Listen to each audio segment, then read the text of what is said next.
Hey, how's it going everyone? My name is True Underdog, and today I wanted to talk about Tira's Gloomy Coda, mostly because I accidentally left it out of my Tira beginner's guide, so I wanted to talk about it a bit more today. So in this game, Tira has more ways to switch between her forms than ever before, although as someone did point out in the comments, you can't actually taunt once the round's over, or bonk your head once the round's over. That's not going to switch, but during the actual match you certainly can. And to make things even better, the game actually does reward you for switching your personalities, because if you do manage to switch to Gloomy 5 different times during a match, then you can now use every soul charge move in that Gloomy state without having to actually use soul charge. So you just have infinite access to all those advanced moves, which is really cool.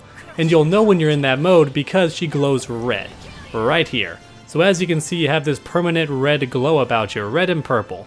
And this gives you access to every soul charge move without having to spend any meter. Now unfortunately, it's very easy to switch back to Jolly by accident, and if that happens, you have to get back to Gloomy as quickly as you can. Unless you're someone like me who genuinely does prefer her Jolly state, but it's just awesome that if you keep comboing like normal, you're naturally going to keep switching back and forth between her two different personalities, and then if the match goes on for long enough, you're likely to end up in her Gloomy Coda state. Now, with all this said, I don't recommend trying to taunt and bonk your head all the time and trying to force the actual transition. I recommend just doing your combos like normal, and eventually it could actually happen. And if it doesn't, well, the worst case scenario is you won the round, which definitely isn't a bad thing, right?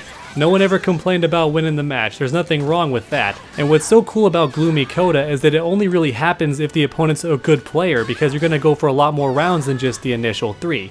You may end up lasting 4, 5, or even 6 rounds, at which point you're almost guaranteed to get her Gloomy Coda state, just because the match has gone on for so long. So even though this Gloomy Coda state can be a lot of fun, I don't recommend going out of your way to get into this state. Just let it happen naturally as you combo the opponent. A very large amount of Tira's moves have a chance to switch her personalities, so it's just going to happen as you play the match. And if you're in fact interested in all those different ways to switch between her personalities, then please check out my beginner's guide because it covers that in great detail, as well as everything else that makes Tira awesome and fun. Alright everyone, that concludes this guide on Gloomy Coda. Thanks so much for watching and I hope you enjoyed. If you did, then please leave a like down below, it really does help my channel out a lot. And while you're down there, why not keep that combo going by subscribing and ringing that bell? That way you never miss a future video. Make sure to come back next time, and as always, stay underdogs.